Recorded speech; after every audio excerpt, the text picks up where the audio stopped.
Ladies and gentlemen, boys and girls, children of all ages, this is At the Helm Sports. I'm your host, Derek Helm.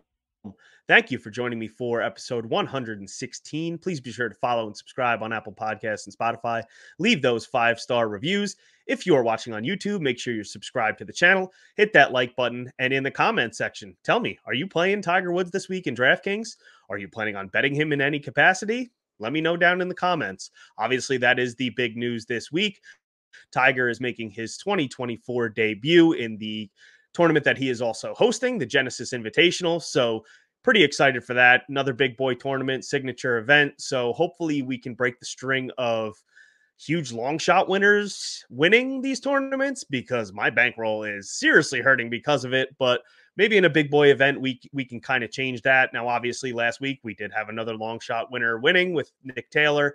Obviously, they went into the playoff. The tournament ran into the Super Bowl a little bit, so wasn't really the greatest finish for the PGA. Obviously, the leaderboard on Sunday was very exciting. You had a lot of big names up there. Justin Thomas kind of fell back. Theegala looked like he possibly had it for us there for a little bit, but he just couldn't really get it done. Did hit the each way, though. Sam Burns was there. Obviously, Scotty Scheffler lurking the whole entire time. So it was interesting to see the fact that of all those names, it was Charlie Hoffman and Nick Taylor, but I guess that's fitting for so far in 2024. Obviously, the Waste Management is one of my favorites, but from a total standpoint, it was a bit of a disaster. Obviously, it started off with a rain delay. We had frost delays, and as a result, it kind of made the crowd a little bit restless. Generally, the patrons are pretty drunk there, but it looks like they got a little bit out of hand this year, especially Saturday when they had to stop serving alcohol. And I guess when you're just sitting there with absolutely nothing to do because of delays, that's going to happen. But hopefully this week we don't have to deal with any weather and we can actually get a regular tournament. That would be pretty nice. But as far as the Waste Management goes as a whole, definitely enjoyed it. You know, it was a little bit inconvenient with the delays and everything, but definitely made it a good finish on Sunday and made it exciting. Now, the fact that it ran into the Super Bowl and the fact that Theegala wasn't really in there for contention anymore, I'm not going to lie, I didn't even watch the end of it. I watched the Super Bowl, was checking on my phone to see what was going on, but good for Nick Taylor. Of course, been playing him in DraftKings for the past couple weeks, but hasn't really worked out too well. And of course, as soon as I get off of him, the guy wins a tournament. But that's the way it works. So we move on to the Genesis Invitational. As I said, Tiger hosting. Tiger is also playing, making his debut. It is a signature event. So we have 65 of the top golfers in the world here. It is technically a cut event instead of a no cut. There's really only 65 guys in the field, and we're cutting to the top 50 in ties. So, I mean, there really is a possibility that 5 guys might get cut, maybe 10. So kind of playing it like a no cut event, obviously, but Tiger said he wanted to cut at his event, and good for him. I hate the fact that they're making these signature event no cut events. So although it's a small one, we do get a cut here, but the Genesis is obviously played at Riviera Country Club, which is an incredible course, has always been one of my favorites, and a lot of people around golf, from fans and golfers themselves, love it here. It's a beautiful course, a lot to like, a lot of challenges. It can be challenging on some holes. It can be a little bit easy on some holes. But if we dig into it, obviously, Jon Rahm won last year. If you have any idea who might be signing with Liv, maybe bet on them, play them in DraftKings, because the last 2 winners went to Liv. We have Rahm and Niemann. Rahm won at 17 under, 2-stroke lead over Max Homa. He was incredible with his irons, gaining over 12 strokes or just under 12 strokes on approach. Homa obviously has been incredible here, had some strong performances, had the runner-up last year, has top 10 finishes in 4 straight here, including his win in 2021. So this seems to be a Homa happy place. Hasn't really been great recently, but maybe he can turn it around here with how well he always plays here. Also, Colin Morikawa was pretty good, came 6th place last year and was 2nd place the previous year in 2022. Speaking of 2022, that was the year Joaquin Niemann won. He went wire to wire, won it at 19 under, had a bit of a shaky start to his Sunday, but he chipped in from 45 feet for eagle on the 11th hole and basically never looked back from there. Morikawa, as I said, came 2nd, and Cam Young was there with him as well. The top 10 had a bunch of other notable names, from Hovland, Scheffler, Thomas, Rory was up there. So a lot of big names were in there. And then the previous year, as I said, was the year that Max Homa won. He beat Tony Finau in a playoff at 19 under. So that's the past couple years of history here. The Genesis is played at Riviera Country Club in the Pacific Palisades in California. It is a 7,322-yard par 71 with POA greens. Hole number 1 is a 503-yard par 5 that plays as one of the easier holes on tour. Boasts about a 60% birdie rate. So the other 2 par 5s are on the back 9. They play as the second and third easiest holes. So you definitely want to take advantage of these par 5s. Now, there's 6 par 4s that measure between 450 and 500 yards. So that is something that I am looking at this week stat-wise, is guys that can play well on those par 4s, 450 to 500 yards. Par's a pretty good score on those holes. You know, they play as some of the hardest holes on the course, especially the 479-yard 12th hole, which has nearly a 30% bogey rate, which, I mean, that can't be good for anybody trying to score on that hole. Now, the 10th hole is one of the best holes in golf. It's a very short par 4, can play anywhere from 282 yards to 315. So really a risk reward hole where you can try and go for the green or maybe lay up and have a short chip, but definitely a drivable hole. Going to be very interesting to see what guys do on that hole, and definitely one of my favorites as far as golf goes. As far as irons go, mid to long irons are definitely going to be a must here. We have 27% approach shots coming from 150 to 175, another 23% from 175 to 200, and then another 23% from 200 yards or more. So those mid to long irons are going to be just constantly relied upon here. So definitely want to look at those proximity ranges for your golfers this week, whether making bets or in DraftKings. Now, obviously, longer iron shots come with some lower GIR percentages, coming in at about 57%. So well under tour average. It's hard to hit greens here. And obviously, if you're not hitting greens, you're going to want a little bit of it around the green game as well. And even if you do hit greens, it's not a guarantee that you're going to get a birdie or even a par here, because these are some difficult greens to putt on as well. There are some undulations. Pin placement can be put where it's kind of hard to get to some birdie opportunities here. 3 putts are pretty prominent here. So similar to Torrey Pines and Pebble Beach, this course forces some of the most missed putts inside of 5 and 10 feet on tour. So just keep that in mind as well. As I said, if you're missing greens, going to require some finesse around the greens. Really looking at bombers here. Driving distance does help a little bit, even though the average drive is a little bit below tour average at 283 yards. But I do like some bombers here. Guys that can play with those mid to long irons well, hitting greens. If they do miss greens, a little bit of around the green game is definitely something you want to rely upon. But that's what we're looking at for this week. The cut line the past couple years has been +2, +1, somewhere around there. Now, obviously, this is not going to be a typical cut that we generally see. So really not focusing too much on that, but just to give an idea, we're usually somewhere around -17, -19 for the winner. And then the cut line has been over par. So it is a pretty difficult course, and the guys playing at the top might have a little bit easier of a time, but just some things to keep in mind there.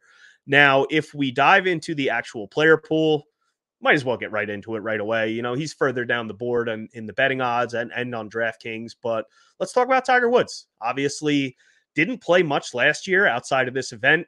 So really going to be interesting to see, where his game is at and where he is health-wise. Obviously, he's had tons of injuries over the past couple seasons, back, feet, knees. So really the big thing is going to be the elevation changes here. There are some ups and downs where he's going to have to walk quite a bit. So it's going to be interesting to see if he maybe can make it through this shortcut, which obviously would be huge for the PGA and for viewership. But if he can make it through, maybe he fades a little bit on the weekend, but it's going to be interesting to see. Now, as I said, hasn't really played much outside of this event last year, so almost a full year without competitive rounds. He did play at the Hero World Challenge.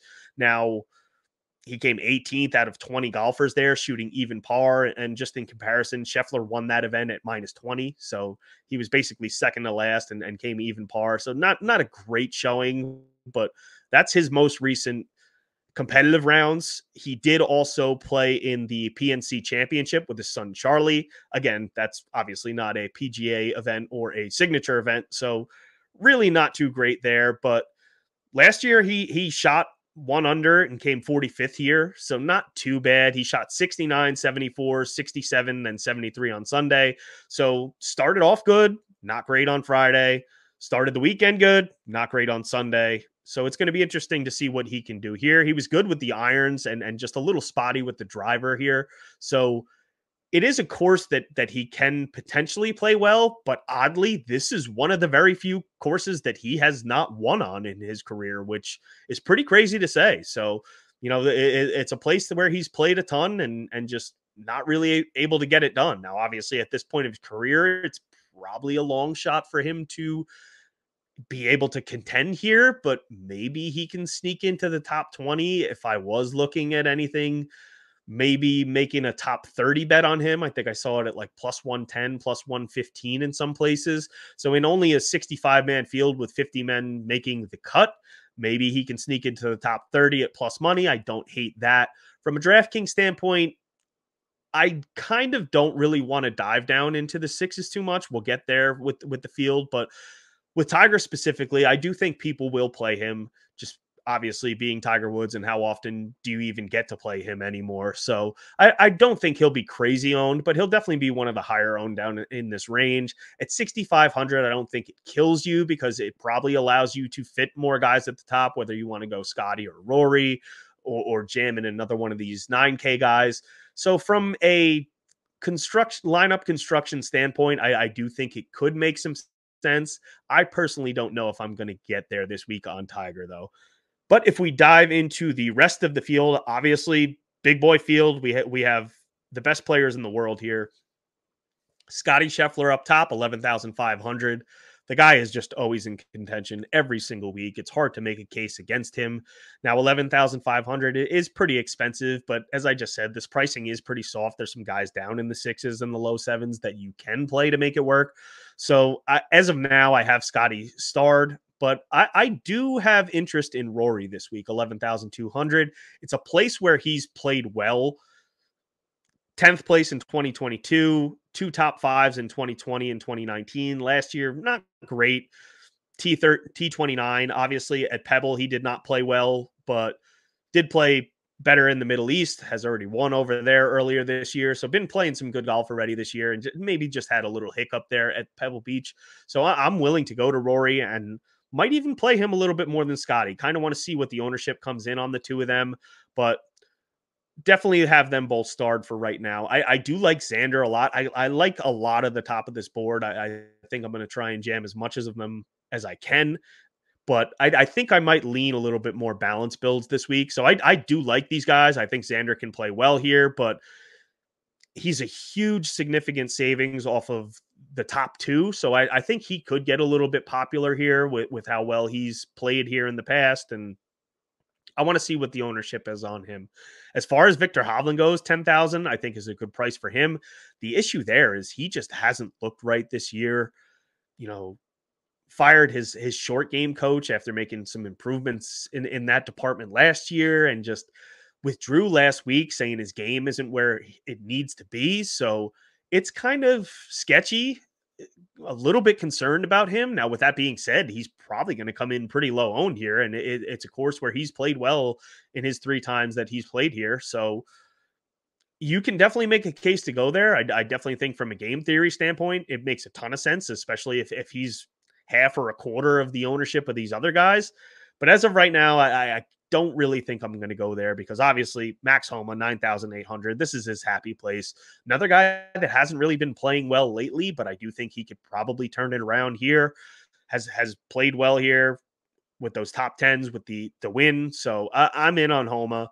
I also love Colin Morikawa. I'm going to be playing quite a bit him. I've made an outright on him also at 18-1. So he's played the Genesis 4 times. Came 26th, 43rd, and then 2nd and 6th the last 2 years. Actually has the 4th most total strokes gained here over the last 5 years, despite only playing it 4 times.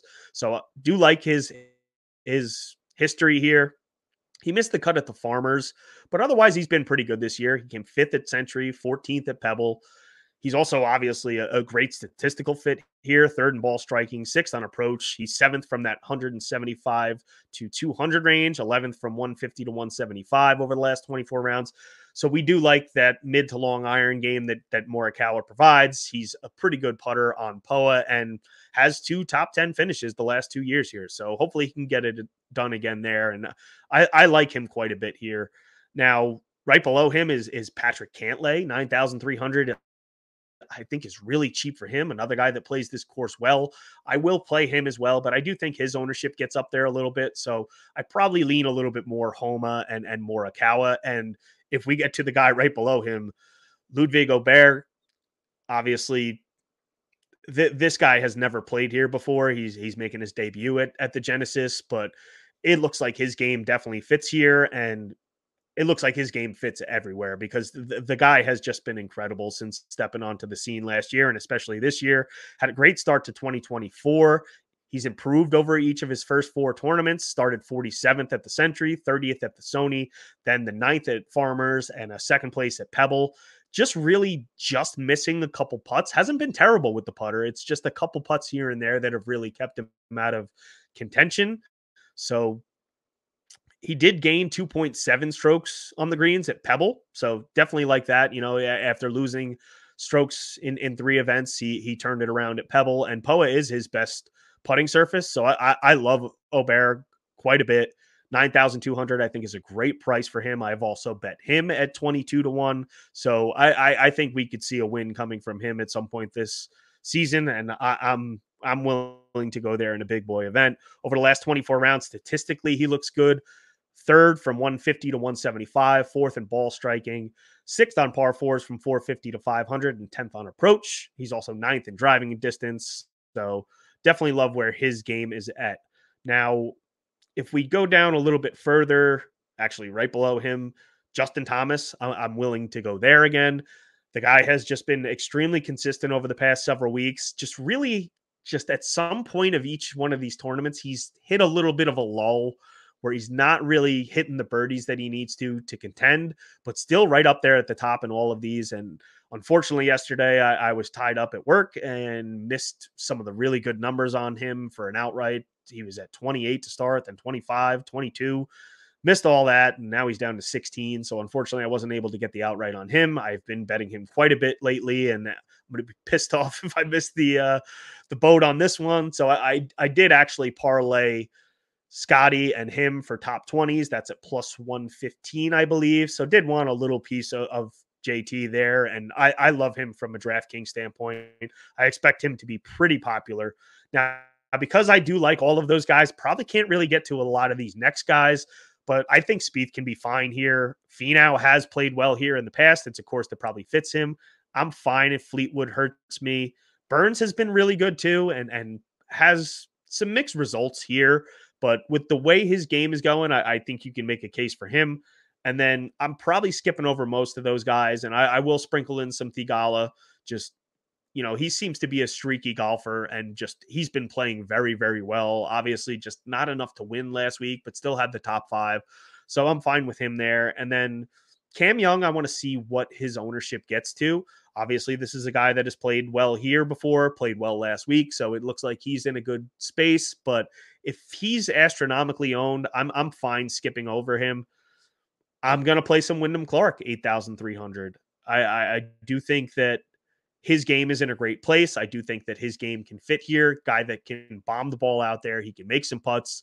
Has a little bit of the around the green game that we like. He's 12th around the green over the last 24 rounds. So I'm fine going there with Clark. I've actually made an outright on him as well at 40 to 1 with a top 6 each way. So hopefully Clark can get it done here. Adam Scott has been an absolute monster at this course, and he definitely is going to be very popular, but I don't care. I'm playing him. I also missed the outright number on him, so took a top 20 on him at plus 110, but he's played well so far this year. Played over on the DP World Tour and was playing good. 20th place at Pebble, 8th place last week at the Waste Management. He gained 6.5 strokes on approach, so those irons look to be dialed in.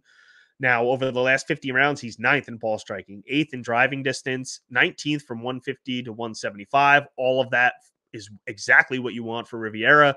And as I said, he's been a monster here. He's performed well. He has 3 top 10 finishes here over the last 5 years, one of which was a 4th place in 2022. He did win in 2020. He's gained the 3rd most total strokes here over the last 5 years. So this is an Adam Scott course. He plays it well. He's won it. He's going to be popular, but I don't care. I am playing him. I also like Will Zalatoris. I mean, this is a guy that so far this year playing pretty well. Obviously had the back injury last year and didn't really look too great. He started at the Sony Open with a miscut, but bounced back at the American Express and had some flashes, looked pretty good, 34th place. And then most recently at the Farmers, he looked really good. Came 13th place there, basically gained across the board, tee to green and on the greens. So I like him. He's actually not too bad at Riviera as well. He's had some pretty good finishes. Where are we? Had a 4th place last year, 15th place in 2021. So I like Zalatoris quite a bit. Made the outright on him 40-1 with the top 6 each way, and I'm going to ride him in DraftKings too. 7,900 I think is a good price for him. I think you can make a case for Keegan right below him. Don't like him as much as some of the guys that I just mentioned, but I do think Keegan might make the player pool. And then I'm going to kind of pick and choose in this range. It's not going to be too many guys. I do think that this is a course that could possibly fit Russell Henley, although it hasn't really too much in the past. He hasn't been bad here, but really hasn't done anything great. So as of right now, he's a possibility. Obviously, Eric Cole, 7,700, hasn't been as good as we've seen, but a consistent golfer in a no-cut field at this price. I do like that quite a bit. Siwoo Kim, I don't know if I want to get there, but he's got so much boom bust potential. I don't think a lot of people will be playing him. So in a short field, if he's low owned with the upside he possesses, I think it could make some sense if you do want to play him. Ben Hyun looks like that little run has come to an end for the time being. I do like Denny quite a bit. Another guy that hasn't played too poorly here. Great putter. So it doesn't seem like his game would really fit here, but I mean, he's played well. He's got a 14th last year. Now, he didn't miss the cut in 2021, but 37th in 2020. So some good finishes here and been playing pretty good golf so far this year. So I'm fine going to Denny as well. Hideki Matsuyama at 7,400. Another guy that's been playing pretty good. Seems to be improving a little bit week to week. Wasn't really contending last week, but played all right. And it's only 7,400. I do think he gets a little bit popular down here just because it's a pretty low price for a guy like Hideki. I'm okay with Chris Kirk. I do think that his iron game and a little bit of ability around the green could pay off here. And then don't really like a ton. You could maybe go back to Nick Taylor. He's been playing pretty good golf, obviously coming off the win last week. So maybe if you want to go there, I do actually like Harris English quite a bit here. I think that he could possibly get the putter going and get his irons going and maybe have a good showing here at only $7,000. I don't think he gets too popular. So I'm fine going there. Came 12th here last year. So Harris English is definitely in the player pool for me. I like Tom Hoagie down in the 6s, 6,700, a ball striker. So 3rd on approach over the last 24 rounds. I think that he could do some damage here. Maybe some Luke List has a little bit of that driving, and he can get a little hot with the irons from time to time.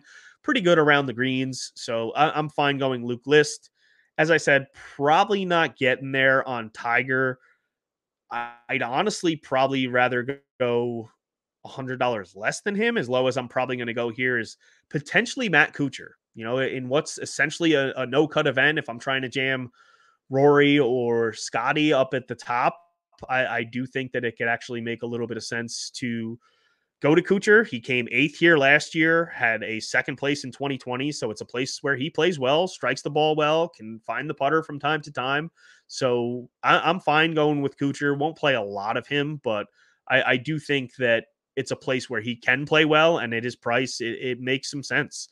As far as my betting card goes, what I have just to recap, we have Colin Morikawa at 18-1, Ludwig Oberg at 22-1, Wyndham Clark at 40-1 with the top 6 each way, as well as Will Zalatoris at 40-1 with the top 6 each way. And then I took a stab at Adam Scott with the top 20 at plus 110.